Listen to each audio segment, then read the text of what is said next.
This week's Golf Plus Digital bonus topic is Jim Furyk. He's playing in the PGA Grand Slam of Golf, although he didn't win a major this year, alongside Rory McIlroy, Bubba Watson, and Martin Kaymer. Interestingly, Cameron, Jim Furyk will be up on the ballot for the Hall of Fame in 2015. What are your thoughts? Is he a worthy candidate?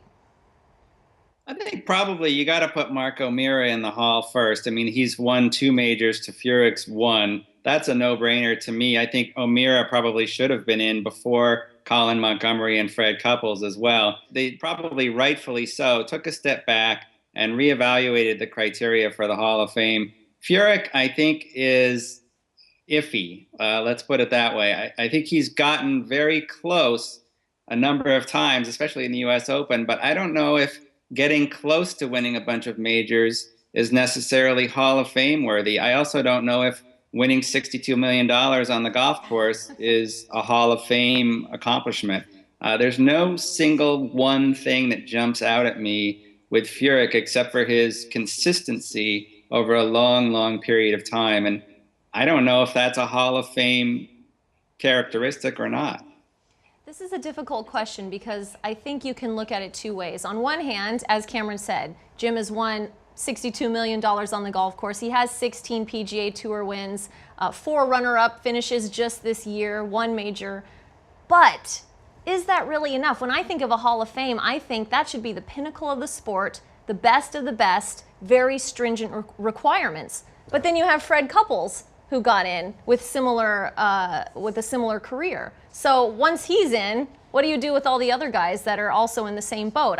You kind of have to draw the line somewhere, but is it really fair to exclude those guys when other guys have gotten in already? One stat you left out was the 7 blown 54-hole leads since 2010. We don't like that, not in a Hall of Fame conversation, No, right? so listen, Jim Furyk, honestly, he may have had a better chance to get in the Hall of Fame in 2010 than he does today. You talk about his legacy, certainly over the last 4 years, that's what we think of when we think of Jim Furyk, fairly or not. Yeah, his numbers are close to Couples. I don't think Couples should have gone in. I don't think Furyk should go in. I think he's still got time, obviously. The guy's, he's probably got another 10 years out here.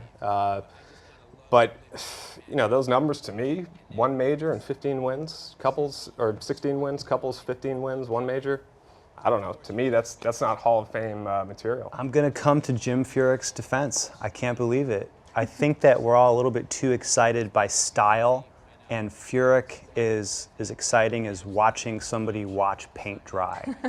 He's incredibly boring, fairways and greens, fairways and greens. He's not long off the tee, but 16 tour wins and a US Open, and he's been a top 10 player for 15 years now with no sign of stopping. He's 4th in the world. I think that's sustained excellence. And yeah, being 4th all-time on the money list, I don't know how you look at this, you know, phone book stacked resume like Jim Furyk's and not put him in the Hall. He's not flashy, and maybe he's not great in the Tiger or Jack sense, but he's been excellent for a long, long time. I think that gets him in. But he barely makes, they've changed the criteria. It used to be 10 wins in a major, now it's 15 in a major. He barely makes that number. So now it's like looking at guys who are literally at the bottom of the barrel as far as being even considered to be in the Hall of Fame. So I don't know. To me, those numbers aren't good enough. And is consistently excellent what we're looking for, or is it the best of the best? I think that's kind of the question that we really need to ask, because yes, if you're saying consistent excellence, then great. That's why we're so full of all these players that are questionable in the Hall of Fame at this point. Well, I think that someone who can win a FedEx Cup title and a Player of the Year title, which Furyk also has on his resume, I think that's in the great category. And there's something to be said for a guy who's willing to put himself in those positions where he is losing 54-hole leads, where he is coming close but losing, because to me that is a sign of greatness. The ability to allow yourself to be humiliated, like Furyk has been a few times. That's how you win majors and how you win money titles. And also, like Alan said, Jim's got several years left. A very eloquent defense by Connell Barrett. Cameron, did he convince you?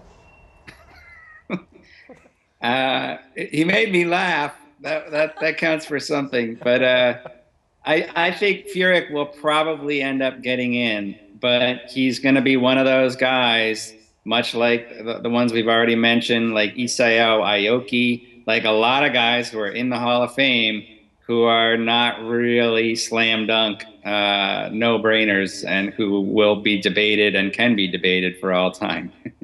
Noah really wants him in his 5-hour energy, so he can have that. He can have that brand on his bust in the Hall of Keeps Fame. going up. It's going to be 7-hour energy soon. He can sip from it during his press conference.